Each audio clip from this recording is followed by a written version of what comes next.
Je suis rentrée à la maison, et j'ai entendu ma fille et mon gendre parler de tout me prendre. Le volet était entrouvert. Je ne l'ai remarqué qu'en descendant du taxi et en me dirigeant vers le porche de l'immeuble. Le vent portait des voix familières, des voix qui ne savaient pas que j'étais là. « C'est maintenant ou jamais, Sophie », dit une voix masculine, tranchante. Je sais, mais elle se méfie. Si j'insiste trop, elle va se braquer. Je me suis arrêtée. Mon cœur s'est emballé. Cette voix, c'était celle de ma fille. J'ai fait un pas de plus. Les mots suivants m'ont transpercé comme une lame. On doit tout lui prendre avant qu'elle ne meure et que ça complique tout.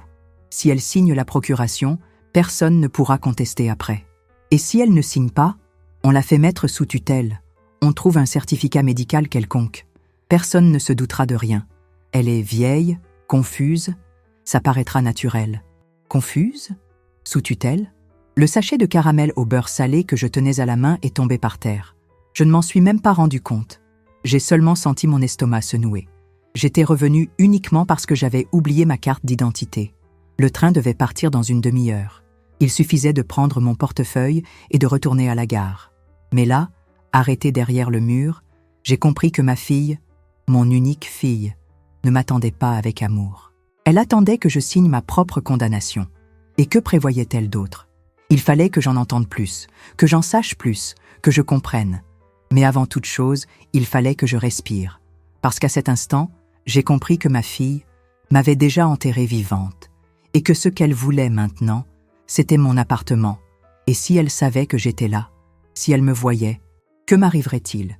Si cette histoire vous a déjà captivé dès les premières secondes, imaginez ce qui va suivre. Abonnez-vous à la chaîne et activez la cloche maintenant pour ne manquer aucune révélation. Ici, chaque histoire touche au plus profond et vous rejoignez une communauté qui n'accepte plus de se taire. Je m'appelle Hélène, 69 ans. 3 nouvelles rides par semaine, 2 hernies discales que je traite comme des animaux de compagnie et une fille que jusqu'à hier, je croyais être ma plus grande fierté. Pendant 40 ans, j'ai été professeur de lettres dans un collège. Je n'ai jamais été une femme de grand luxe. Mon bonheur a toujours tenu dans une tasse de tisane chaude, dans une page bien écrite et dans un dimanche après-midi à écouter mes petits-enfants se disputer la dernière part de gâteau au yaourt. Je suis devenue veuve très tôt. Michel, mon mari, est mort d'une crise cardiaque à 53 ans. Il m'a laissé peu d'argent et une infinité de souvenirs. Depuis, j'ai été mère, père, conseillère, femme de ménage, cuisinière et infirmière. Tout pour elle, pour Sophie. Sophie est née fragile, petite, délicate, avec de nombreux problèmes de santé. Et je me suis promis, en la tenant dans mes bras, que je ferais en sorte que le monde entier tienne dans le creux de sa main. Je travaillais toute la journée, je m'occupais d'elle la nuit. Je dormais 3 heures par nuit, toujours en souriant, toujours en disant « ça va passer ». En grandissant, Sophie est devenue mon opposée. Coquette, pratique, moderne. Elle n'a jamais beaucoup aimé lire. Elle n'a jamais voulu entendre les histoires que je lui racontais. Mais elle disait qu'elle m'aimait. Et cela m'avait toujours suffi. Quand elle a épousé Vincent, j'ai cru que j'allais gagner un fils. Mais j'ai gagné le silence. Les dîners se sont raréfiés, les appels se sont raccourcis. J'ai commencé à m'habituer à son absence comme à un nouveau meuble dans la maison. Pourtant, je ne me plaignais pas. Quand elle appelait, je souriais. Quand elle venait me voir, je préparais sa mousse au chocolat préféré. Quand elle disait qu'elle n'avait pas le temps, je disais que je comprenais. Peut-être que j'ai trop compris. J'ai toujours été celle qui arrange les choses, qui endure, qui ne se plaint pas. À l'école, on disait que j'avais de la poigne. Les élèves me respectaient. Mais à la maison, j'étais juste la mère de Sophie. Après ma retraite, ma routine est devenue presque religieuse. Café à 7 heures, lecture à 8 heures, mots croisés à 9 heures. Le dimanche, déjeuner avec Sophie et les enfants. Du moins, c'était comme ça. Jusqu'à ce qu'elle commence à oublier de venir. Les visites sont devenues des appels. Les appels sont devenus des messages vocaux. Les messages vocaux sont devenus des émojis. Et même ainsi, je n'ai jamais rien dit. Peut-être parce que, au fond, j'ai toujours eu peur de briser cette image de bonne mère, celle qui n'est pas un poids, qui n'exige rien, qui ne réclame rien. Mais ce que j'ai entendu cet après-midi-là, derrière le volet, a brisé quelque chose en moi. parce que ce n'était pas seulement la trahison, c'était la froideur, la façon dont elle parlait de moi, comme si je n'étais déjà plus là, comme si mon existence était un inconvénient. C'est là que j'ai compris. Ma fille me voyait comme un fardeau, et pire encore, elle me poussait déjà, gentiment, hors de sa propre vie. Et moi, je ne savais pas encore quoi faire de tout ça, mais quelque chose avait changé. Parfois, mon plus grand désir était de passer inaperçu, pas par honte, mais par lassitude. Je voulais pouvoir entrer dans une pièce sans avoir à sourire, sans avoir à paraître reconnaissante, sans avoir à être utile. Ces dernières années, ma vie était devenue invisible. Un déjeuner avec les petits-enfants par-ci, un appel de Sophie par-là, plus rien n'était spontané. C'était comme si tout relevait du protocole. Et pourtant, j'acceptais, parce que ma plus grande peur était de déranger. Sauf que, au fond, je désirais une chose simple, quelque chose que je n'ai jamais réussi à dire à voix haute, même à moi-même.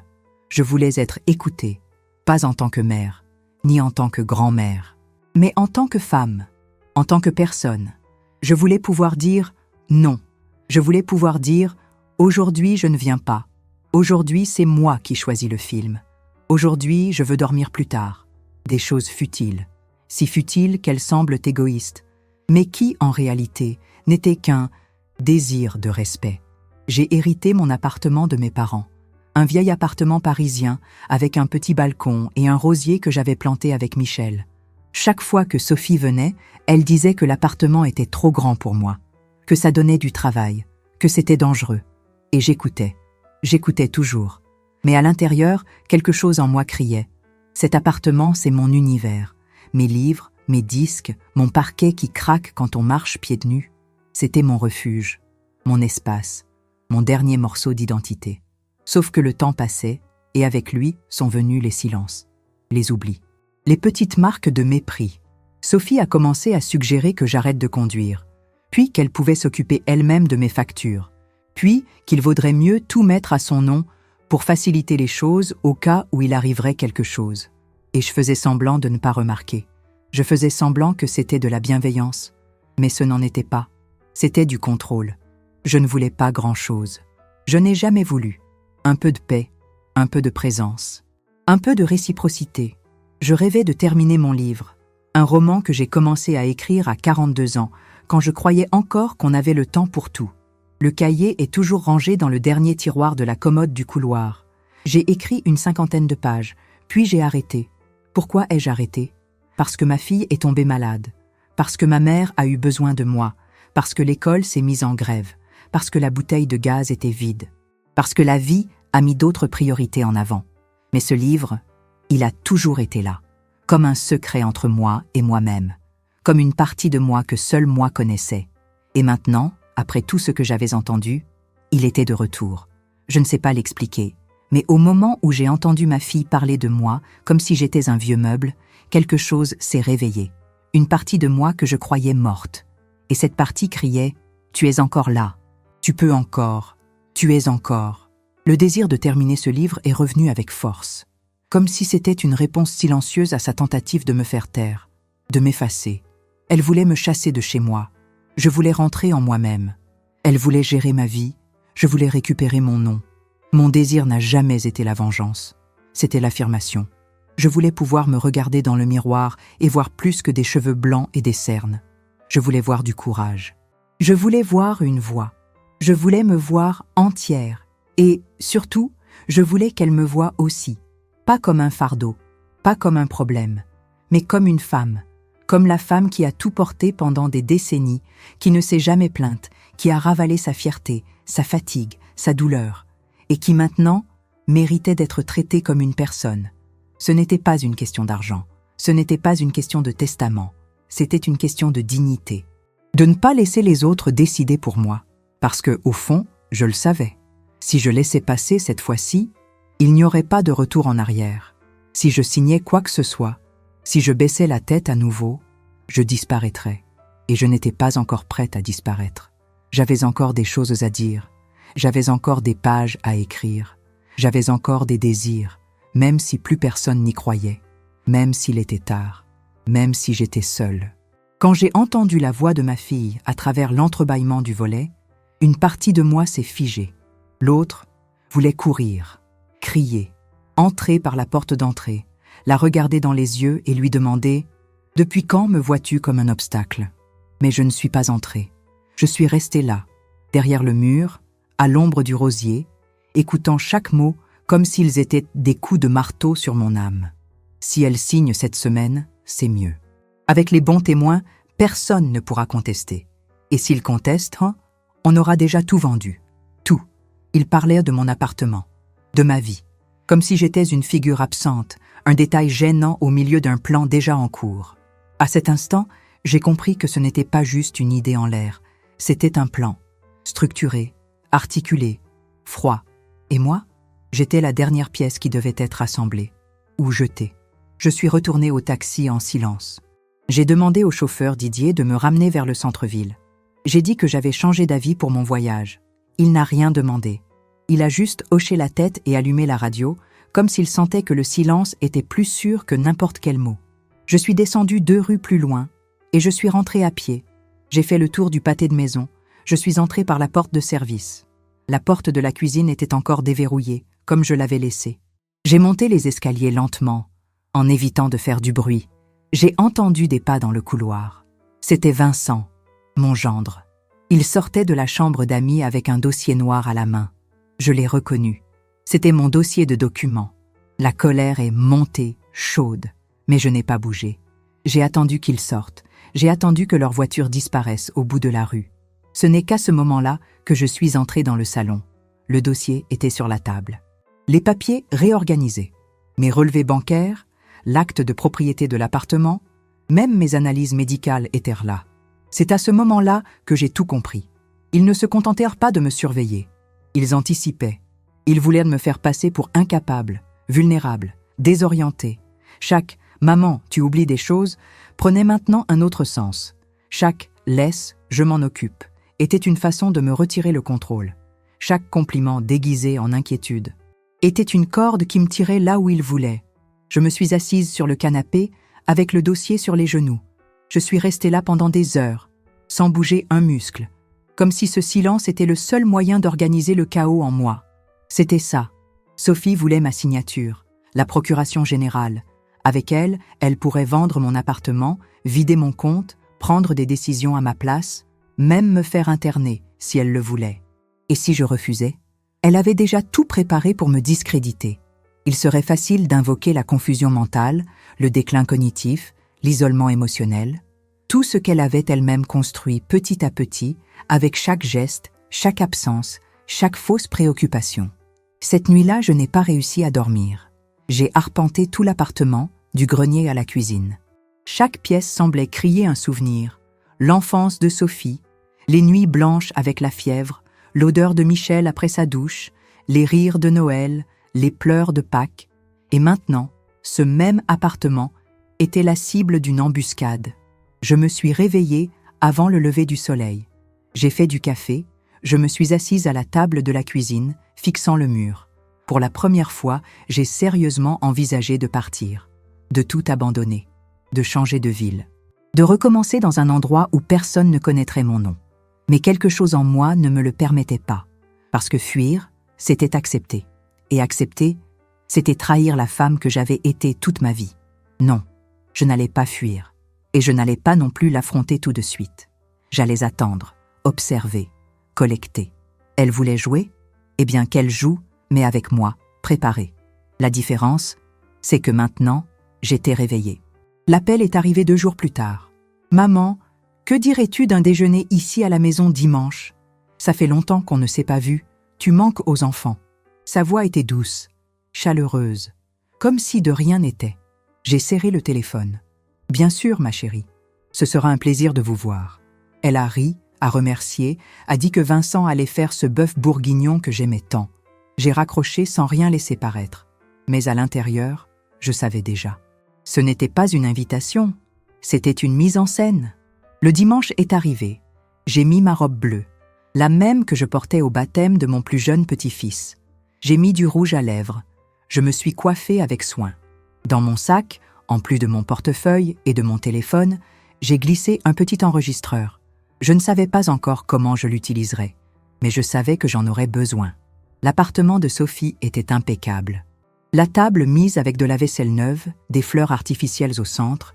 Elle m'a serré dans ses bras avec un enthousiasme étudié, trop forcé pour être vrai. « Je suis si contente que tu sois venue, maman. Assieds-toi, les enfants sont déjà dehors en train de jouer. » Et Vincent? Il est allé chercher le vin. Il veut fêter ça, dit-elle en détournant les yeux. Fêter quoi? J'ai fait semblant de ne pas remarquer. Je me suis assise. J'ai observé les détails. Le salon était différent. Des meubles changés, de nouveaux tableaux, un dossier en cuir sur le buffet, discrètement posé. La conversation a suivi son cours. Le déjeuner s'est déroulé entre des sourires de façade et des sujets creux. Une atmosphère artificielle, comme si nous étions tous sur une scène de théâtre. « Maman, » dit Sophie après le café, les enfants étant hors de vue, « je dois te montrer quelque chose. Ça ne prendra qu'un instant. » Bien sûr. Elle a pris le dossier sur le buffet, l'a apporté à table. Vincent est apparu au même moment, comme s'il connaissait déjà le scénario. « On a pensé à un moyen de te simplifier la vie, maman. C'est juste une formalité. J'ai ouvert les papiers. J'ai tout de suite vu l'en-tête. Procuration générale. » Mon cœur s'est emballé. Mais j'ai continué à feindre le calme. « Et à quoi ça sert exactement ? À t'aider avec la paperasse, si tu en as besoin. Tu as déjà dit que tu détestais les files d'attente à la banque, ce genre de choses. On veut t'épargner ça. Et pourquoi tant de hâte ? Ce n'est pas de la hâte, c'est juste de l'organisation, dit Vincent avec un sourire poli. Sophie a sorti un stylo, l'a posé devant moi. Si tu signes maintenant, on l'emmène chez le notaire dès demain. Les témoins ? Isabelle et Valérie arrivent. Elles signeront comme témoins. Tout sera en règle. D'ailleurs, ne dis pas que c'est une surprise. Elle a ri. On leur a dit que c'était juste un déjeuner. J'ai regardé la feuille. Signer, c'était tout leur donner. Mon appartement, mes comptes, ma liberté, et ils souriaient, comme si c'était un cadeau. J'ai pris une grande inspiration. « Vous avez déjà fait ça avant ?» Silence. « Quoi ?» a-t-elle demandé. « Me tester, voir si je remarque les choses ou pas. » Elle est restée immobile pendant 2 secondes. Vincent a détourné le regard. « Bien sûr que non, maman. » Quelle question? Parce que la dernière fois que j'ai regardé mon relevé de compte, il y avait un virement que je n'ai pas reconnu. Le silence était maintenant dense, tranchant. Sophie a essayé de rire. Ça devait être des frais bancaires. Les banques font ça tout le temps. Et cette fois où tu as pris ma carte pour m'aider et qu'elle est revenue avec la puce cassée, c'était un accident. Et les documents qui ont disparu de mon tiroir? Vincent s'est levé. Écoutez, Madame Hélène, personne ici ne veut se disputer. On veut juste aider. Aider? Ma voix s'est brisée. J'ai levé les yeux et j'ai fixé Sophie. Elle n'a pas scié.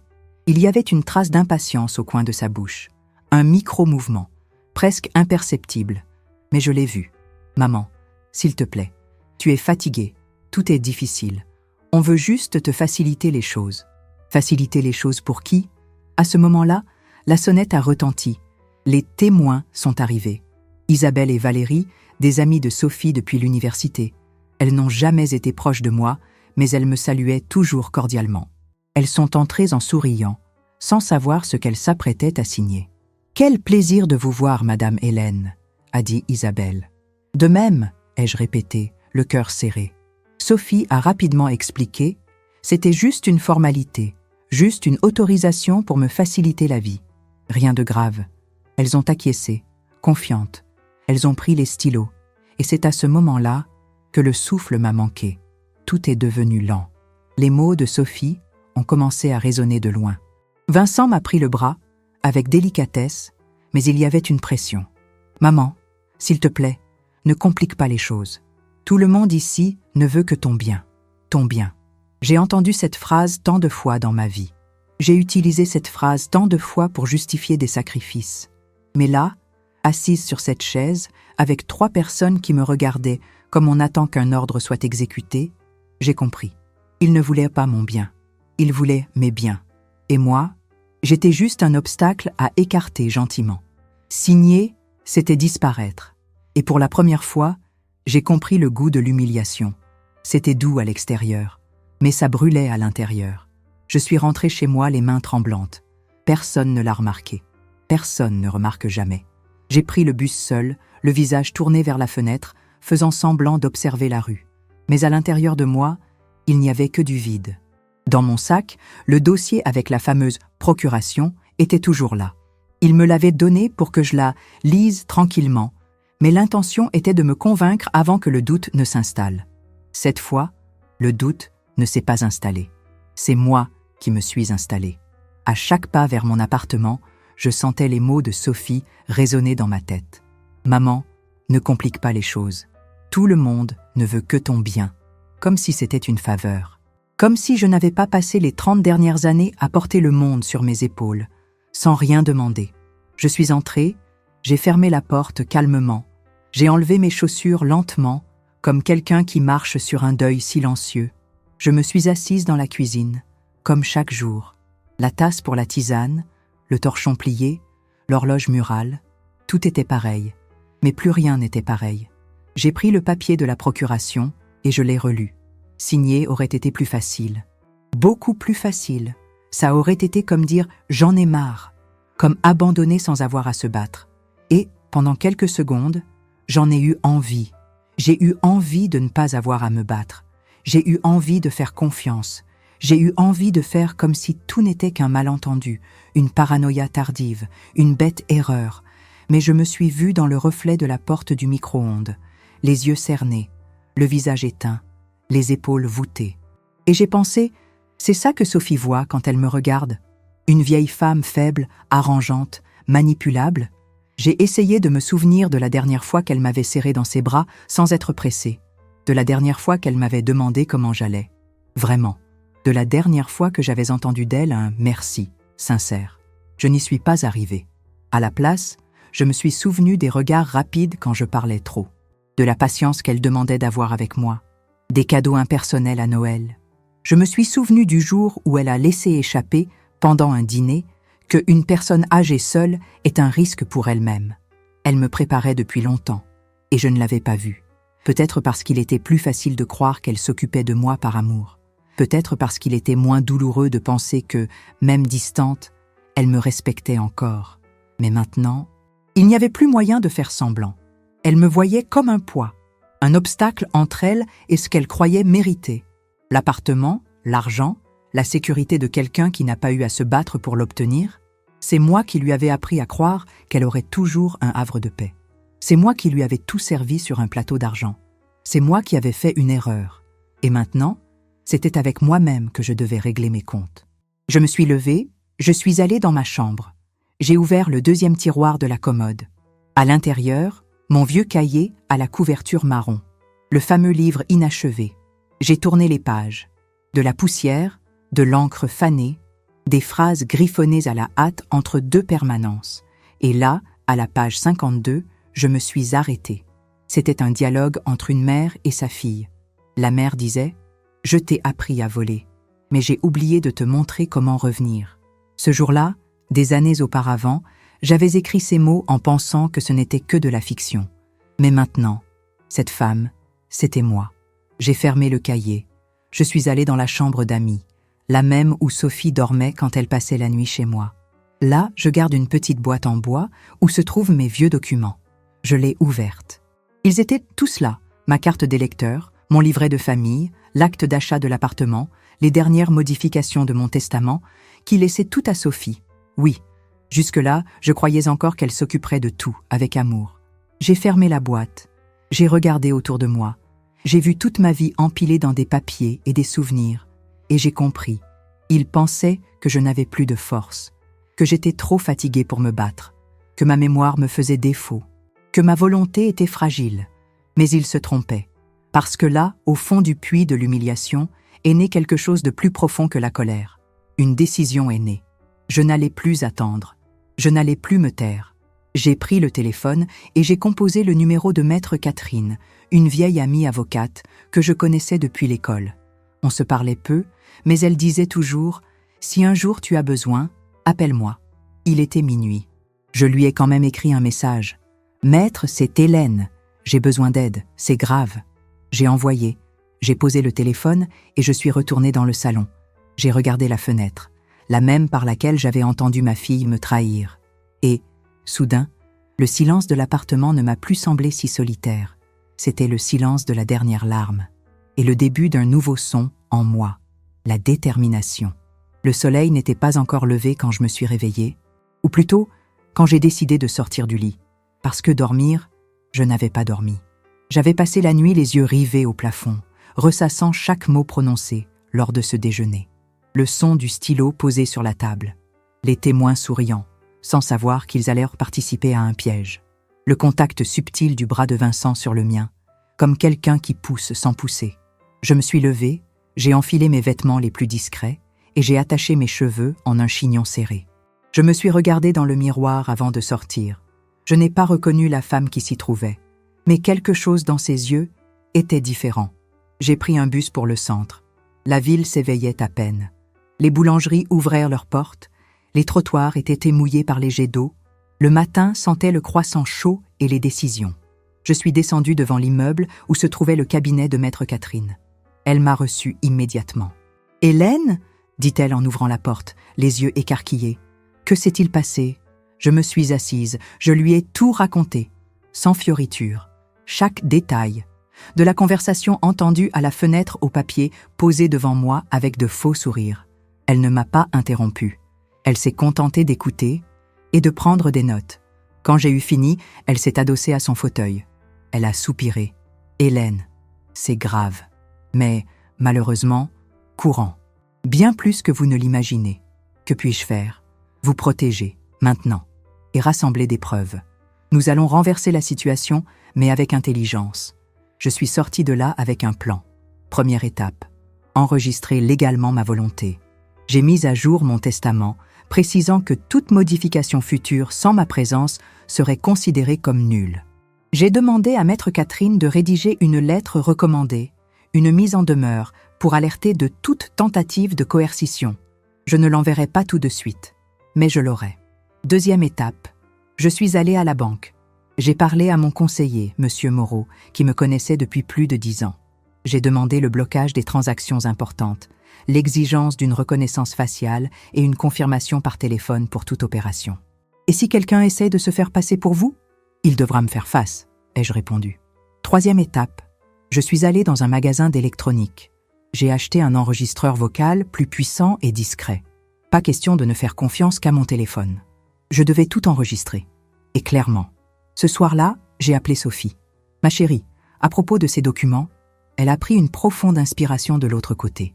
La voix contrôlée, répétée. « Oui, maman, tu as bien réfléchi ?»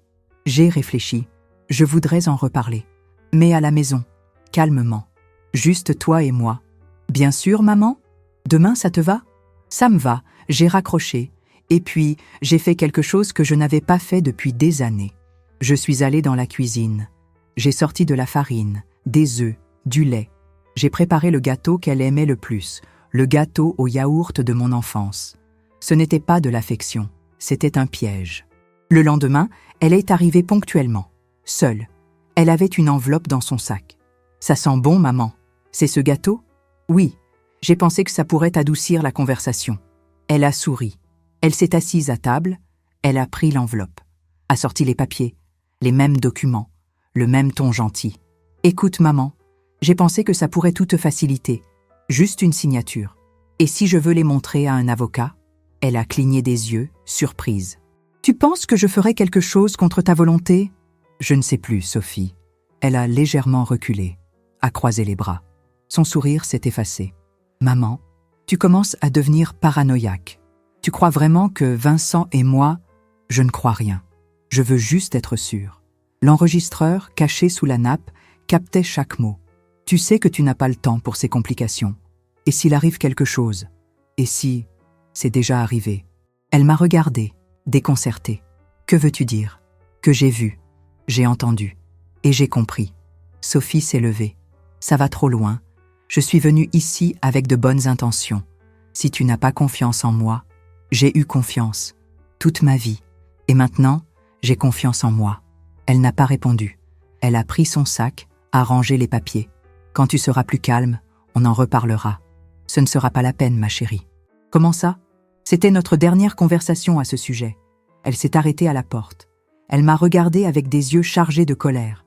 Mais elle n'a rien dit. Elle est partie, en claquant la porte. Je suis restée là, debout, au milieu de la cuisine, seule. Mais pour la première fois, je me sentais entière. Le lendemain matin, l'appartement était silencieux. Mais à l'intérieur de moi, tout criait. Je me suis assise à la table du salon avec un cahier vierge et un stylo noir. J'ai commencé à tout noter. Jour, heure, dialogue. Chaque détail de la conversation avec Sophie. Tout avec une précision chirurgicale. Comme si c'était une enquête. Et ça l'était. À partir de ce jour, j'ai commencé à observer. Avec un nouveau regard. J'écoutais plus que je ne parlais. J'enregistrais plus que je ne réagissais. Sophie a cessé de m'appeler. Mais Vincent, curieusement, s'est présenté chez moi le mercredi. Il a dit qu'il passait dans le coin. Il a apporté des pains au chocolat, comme un geste de gentillesse. « Comment allez-vous » a-t-il demandé en souriant. « Bien, un peu fatigué, mais solide » ai-je répondu, tout aussi solide. J'ai veillé à le regarder dans les yeux quand j'ai dit « solide ». Il a détourné le regard. Il savait. Il s'est assis sur le canapé, à regarder autour de lui. Ce regard d'évaluateur, comme quelqu'un qui fait l'inventaire des objets. Avez-vous déjà pensé à vendre cet appartement? Le vendre? Il est trop grand, vous ne trouvez pas? Il doit valoir une bonne somme. Avec cet argent, vous pourriez vivre dans un endroit plus petit, plus moderne, même voyager. Je n'ai jamais pensé à partir d'ici. Il a souri, mais c'était un sourire crispé. Faux. Ce n'est qu'une suggestion, Madame Hélène. On s'inquiète pour vous. J'ai tout enregistré. L'enregistreur était dans la poche de mon tablier. Je n'ai rien dit de plus. J'ai juste souri. Un sourire qu'il n'a pas su déchiffrer. Les jours suivants, leurs manœuvres se sont intensifiées. Une amie m'a appelé pour me dire qu'elle avait vu Sophie à l'agence immobilière du quartier. Elle a dit qu'elle posait des questions sur la vente rapide de biens immobiliers. Une autre m'a envoyé un message confus. « Ta fille a mentionné que tu avais des problèmes de santé. Tout va bien ?» J'ai répondu « Je vais très bien, plus vivante que jamais. » C'était ça. Il semait la version selon laquelle j'étais malade, que je devais être prise en charge, que je devais être sauvée de ma propre vie. Mais ce qu'il ne savait pas, c'est que j'avais déjà tout blindé. Mes documents étaient ailleurs, mes mots de passe mis à jour, mes voisins les plus proches, prévenus de n'ouvrir la porte à personne, même s'ils se disaient de ma famille. La semaine suivante, Sophie est arrivée sans prévenir. « Maman, tu me manquais. » Elle a apporté des fleurs. M'a serré dans ses bras avec trop de force. « Tout va bien » a-t-elle demandé, comme quelqu'un qui sonde le terrain avant de creuser. « Oui, tout va bien. J'ai beaucoup lu. Et écrit aussi. » Elle a semblé surprise. « Écrit ?»« Oui. Je termine ce livre, tu te souviens ?» Elle est restée muette un instant, peut-être en essayant de se souvenir de ce qu'elle n'avait jamais su, peut-être en essayant de comprendre ce que je voulais dire. « C'est bien. Ça va te distraire, » a-t-elle dit finalement. Distraire. Comme si j'avais besoin de me distraire pour ne pas voir ce qui était sous mes yeux. « Assieds-toi un peu, ma chérie. J'ai fait du thé. » Elle s'est assise. L'enregistreur était sur l'étagère, camouflé entre les livres. « Et ce sujet? Les papiers ?» Elle a souri. « On n'a pas besoin d'en parler maintenant. J'ai exagéré. C'était l'anxiété. Tu crois vraiment que je n'ai pas remarqué? Quoi? Que tout était déjà prêt. Les témoins, les papiers, les termes juridiques. Maman, et que tu n'avais besoin que de ma signature pour me mettre sur la touche. » Elle est devenue rouge. Pour la première fois, sans réponse immédiate. « J'ai eu confiance en toi, Sophie.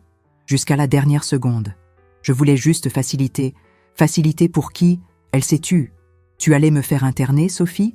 Me faire passer pour incapable? Je n'aurais jamais. Alors que faisais-tu avec mon dossier de documents? Pourquoi as-tu touché à mes comptes? » Silence. « C'est Vincent, n'est-ce pas? Ne lui mets pas tout sur le dos, » a-t-elle répondu impulsivement. « Une erreur. Alors c'était toi. » Elle m'a regardée. Avec colère, avec peur. J'étais fatiguée, maman. Tu ne vois pas. Ce vieil appartement, ces factures, cette manie de tout faire toute seule. Tu ne fais confiance à personne. Maintenant, je sais pourquoi. Elle s'est levée, a pris son sac. Je suis venue ici de bonne foi. Et tu me reçois comme ça? En te méfiant? Je ne me méfie pas, Sophie. J'ai la certitude. Elle a essayé de partir. Mais avant qu'elle ne sorte, j'ai dit calmement. Juste pour que tu saches. Tout ce que tu as dit est enregistré. Elle s'est figée à la porte. Enregistré? Oui. Tu m'espionnes? Non.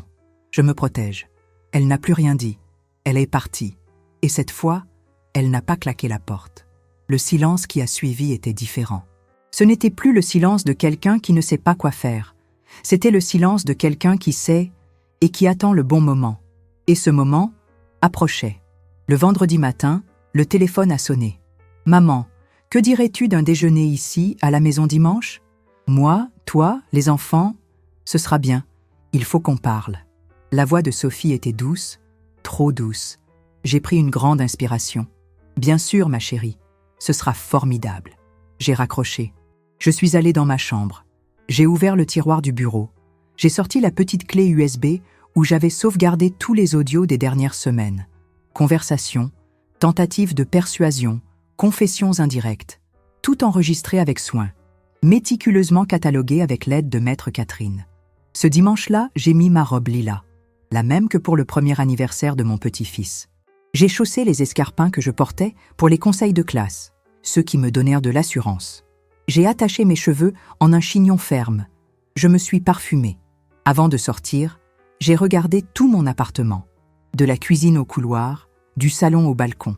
Je savais que c'était peut-être la dernière fois que je voyais tout de cette façon. Je savais qu'après ce déjeuner, plus rien ne serait comme avant. Je suis arrivée avec un cake à l'orange dans les mains et une enveloppe dans mon sac. La table était mise, les enfants jouaient dans le jardin. Vincent était trop souriant. Sophie, trop apprêtée. « Maman, je suis si contente que tu sois venue !» a-t-elle dit en me serrant dans ses bras. Je me suis assise. Le déjeuner a été un défilé de faux sourires, de conversations sur des banalités. Il me distrayait, attendant le bon moment. Et moi, j'attendais aussi. Après le café, l'ambiance a changé. Vincent s'est raclé la gorge, Sophie a soupiré. Le même dossier noir est apparu. « Maman, tu te souviens de ce document dont on a parlé ? On l'a ramené. Cette fois, calmement, sans pression. Et les témoins ? Ai-je demandé. Ils vont arriver. Isabelle et Philippe. Ils sont de confiance. J'imagine. Ils ont posé les papiers devant moi, le stylo, tout comme la dernière fois. Mais maintenant, j'étais une autre. J'ai pris les documents. J'ai lu chaque ligne. J'ai posé des questions. J'ai demandé de répéter des clauses. J'ai feint le doute. Pendant ce temps, la sonnette a retenti. Isabelle et Philippe sont entrés en souriant. « Quel plaisir de vous voir !» a dit Philippe. « On doit être témoin pour une signature, c'est ça ?» a demandé Isabelle. « C'est juste une procédure, maman » a dit Sophie. « Une formalité. » C'est alors que j'ai posé l'enveloppe sur la table. « Avant toute chose, je veux que vous écoutiez quelque chose. »« Quoi ?» Sophie s'est figée. « Un enregistrement audio. » J'ai sorti mon téléphone de mon sac, j'ai connecté la clé USB, j'ai appuyé sur play. Sa voix a rempli la pièce. Elle est distraite. Elle a oublié de fermer la porte à clé 2 fois cette semaine. Si on la prend au bon moment, elle signe sans même savoir ce qu'elle signe. Vincent a essayé de couper court, mais l'enregistrement continuait. Cette procuration me donne le droit sur tout, Raphaël. L'appartement, les comptes, même les décisions médicales. Et elle me fait confiance. Il suffit qu'elle signe. Isabelle a écarquillé les yeux. Philippe est devenu blême. L'enregistrement s'est terminé. Le silence était écrasant. Sophie s'est levée brusquement. « Tu as enregistré mes conversations ? » Je les ai enregistrées. Toutes. Et elles sont déjà en possession de mon avocate. Vincent a tenté d'intervenir. « Madame Hélène, c'est une violation de... C'est de la protection.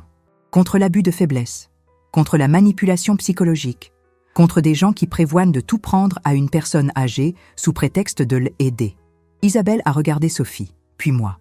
Je n'en avais aucune idée. Excusez-moi, Madame Hélène. Je pensais que c'était juste une signature. Je sais, ma chère. Personne ne vous a raconté toute l'histoire. Sophie, le visage rouge, a tenté de retrouver sa contenance.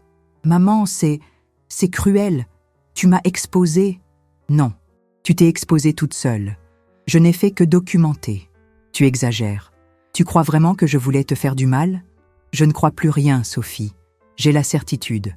Elle a fait un pas vers moi, pour la première fois, sans masque. Tu vas détruire notre famille par orgueil ? Je vais protéger ce que j'ai construit, et moi-même. Philippe s'est retiré de la table, en silence. Isabelle s'est excusée. Ils sont partis tous les deux, visiblement gênés. Nous sommes restés tous les 3. Sophie, immobile. Vincent, muet. Moi, ferme. Je veux que vous partiez de chez moi. Maintenant. Vous me mettez à la porte » a dit Vincent, avec une indignation tardive. Non, je mets à la porte de chez moi ceux qui ne savent pas respecter qui je suis. Sophie a pris le dossier avec les papiers, l'a déchiré, dans une tentative désespérée d'effacer les traces. C'est ça que tu veux ? Rester seule ? Je préfère la solitude à la trahison. Elle s'est dirigée vers la porte, s'est arrêtée et m'a regardée. Je voulais juste te faciliter la vie, maman. Je le jure. Et pour ça, tu as pensé qu'il fallait mentir ? Elle n'a pas répondu.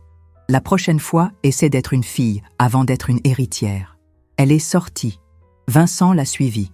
Je suis restée là, debout, au milieu du salon, les chaises encore chaudes, le gâteau intact, les témoins sous le choc, et moi, entière, pour la première fois depuis longtemps, entière.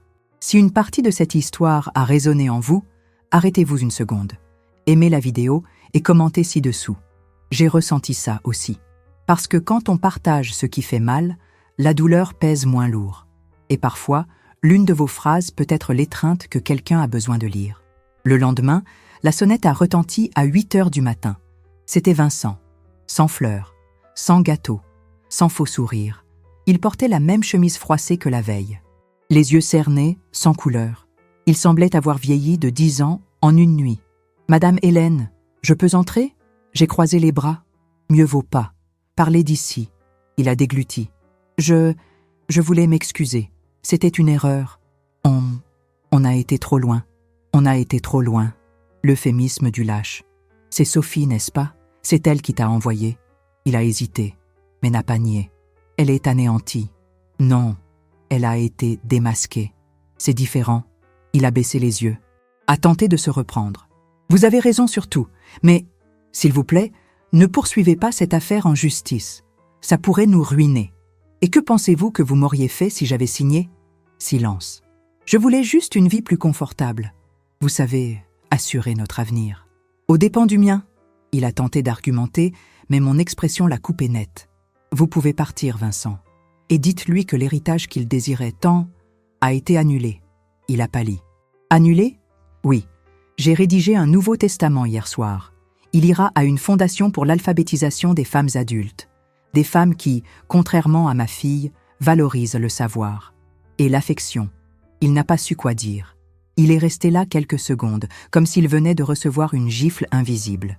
Puis il a tourné le dos et a descendu lentement les marches, comme s'il portait quelque chose de bien plus lourd que son corps.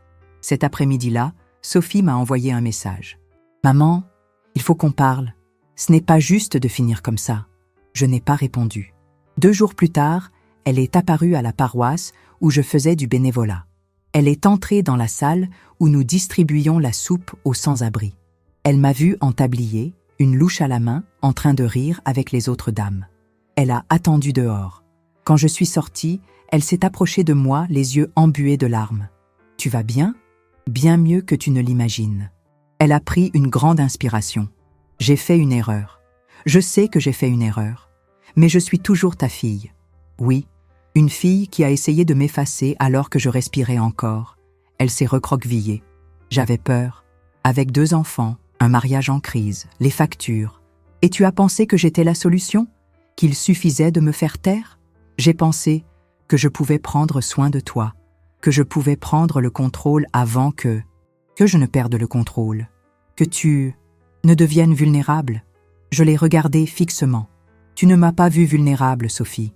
Tu m'as rendue vulnérable. » Avec chaque silence, chaque omission, chaque sourire qui cachait un calcul. Elle s'est mise à pleurer. Là, au milieu du trottoir. Les gens passaient, certains regardaient, d'autres faisaient semblant de ne pas voir. Je suis restée ferme. « Maman, est-ce que je peux encore regagner ta confiance ?» J'ai réfléchi une seconde. Pas pour nourrir son espoir, mais pour peser mes mots. La confiance, non. Mais le respect, peut-être. Elle a pleuré davantage, a demandé une étreinte. J'ai hésité, mais je l'ai serrée dans mes bras, sans tendresse, sans pardon. Juste un geste pour dire « Je suis là », mais plus comme avant. Quand elle s'est écartée, j'ai compris qu'elle attendait quelque chose. Une invitation, une ouverture, une excuse. Mais j'ai seulement dit « Maintenant, je dois y retourner ». Il y a beaucoup de monde pour la soupe. Elle a acquiescé. Et elle est partie. Ce soir-là, je me suis assise sur le balcon de mon appartement. Le même balcon où j'avais si souvent attendu que Sophie rentre de l'école, où j'avais lu mes romans préférés, où j'avais raconté des histoires à mes petits-enfants. La soirée était fraîche, mais le vent ne me coupait plus comme avant. J'ai pris le cahier à la couverture marron et j'ai ouvert à la dernière page. J'ai écrit « Et quand ils ont tenté de faire taire la vieille femme, elle a répondu par sa plus belle réplique « Restez entière ». J'ai fermé le cahier. Et, pour la première fois, j'ai senti que mon histoire n'était pas seulement la mienne. C'était celle de toutes les femmes qui ont été réduites au silence, discréditées, mises au rebut, mais qui, à la fin, ont choisi de continuer, debout, en silence, et invincibles. Pendant longtemps, j'ai cru que vieillir, c'était la même chose que disparaître, que le monde devenait plus bruyant, plus rapide, et que nous, petit à petit, cessions d'être vus. J'ai passé des années à croire que mon rôle était de servir, de faciliter la vie des autres, d'être le port d'attache, d'être le réconfort, d'être le mur qui supporte les cris et le silence. Et en croyant cela, je me suis effacée. J'ai échangé des invitations contre des excuses, des projets contre des tâches, des désirs contre des obligations. Je me suis tue, pensant que le silence était synonyme de sagesse, qu'endurer était une vertu, que ne pas déranger était une preuve d'amour. Mais aujourd'hui, après tout, j'ai compris. Ce n'est pas le temps qui efface une femme. Ce sont les concessions qu'elle fait chaque jour pour être acceptée, pendant que personne ne se demande si elle est encore entière. Quand j'ai entendu ma fille comploter contre moi, j'ai ressenti une coupure qui ne saigne pas, mais qui ne cicatrise jamais complètement. Ça faisait plus mal que n'importe quelle perte physique. C'était le genre de douleur qui vient de quelqu'un que vous avez élevé avec le meilleur de vous-même, et qui, malgré tout, vous rend le pire de ce qu'il a. Mais cette douleur a aussi été une graine. Elle m'a réveillée, m'a relevée, m'a forcé à me regarder dans le miroir et à me demander « Qui suis-je maintenant ?» Et j'ai découvert une femme qui n'a plus besoin de faire ses preuves. Je n'ai plus besoin que quiconque me dise que je suis forte. Je le sais. Je n'ai plus besoin que quiconque reconnaisse ce que j'ai fait. J'étais là. Je l'ai vu. Et surtout, je n'ai plus besoin de m'excuser d'être en vie. Aujourd'hui, si on me demandait ce que j'ai appris de tout ça, je répondrais « J'ai appris que l'amour, sans respect, devient une monnaie d'échange, que trop de silence devient une condamnation, et que la confiance, c'est comme la porcelaine. C'est beau, mais on ne la recolle pas une fois qu'elle est brisée. Je ne suis pas devenue dure, ni amère, mais je suis devenue claire, et je ne laisserai plus jamais personne confondre mon silence avec mon consentement. » Après ce jour, je ne suis plus jamais retournée chez Sophie. Elle essaie encore de se rapprocher. Elle envoie des messages pour les anniversaires, partage des photos des enfants, demande si elle peut passer pour un café. Je réponds poliment, mais jamais avec nostalgie. La blessure est devenue une cicatrice. Et une cicatrice ne fait pas mal, mais n'oublie pas non plus. Vincent n'est plus jamais apparu. J'ai appris, par une voisine, qu'il avait été licencié, qu'il était plus silencieux, qu'il avait dû vendre sa voiture. Ça ne me réjouit pas, mais ça ne m'émeut pas non plus. Chacun fait face aux conséquences de ses propres choix, et ils ont choisi de me traiter comme un obstacle, alors que j'ai toujours été un pont. Aujourd'hui, ma vie est simple. J'habite dans le même appartement. Mais la différence, c'est que maintenant, chaque pièce porte ma signature. J'ai changé les meubles, j'ai repeint les murs, j'ai donné les portraits qui me retenaient dans le passé. La fondation que j'ai créée avec Maître Catherine se développe. Nous avons déjà alphabétisé 12 femmes ce semestre seulement. Des femmes comme moi, des femmes qui ont été réduites au silence toute leur vie et qui ont maintenant appris que les mots libèrent.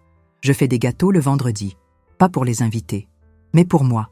Je lis l'après-midi, je marche au crépuscule. J'ai appris à prendre soin de mon corps, non par obligation, mais par respect. De temps en temps, je reçois des lettres.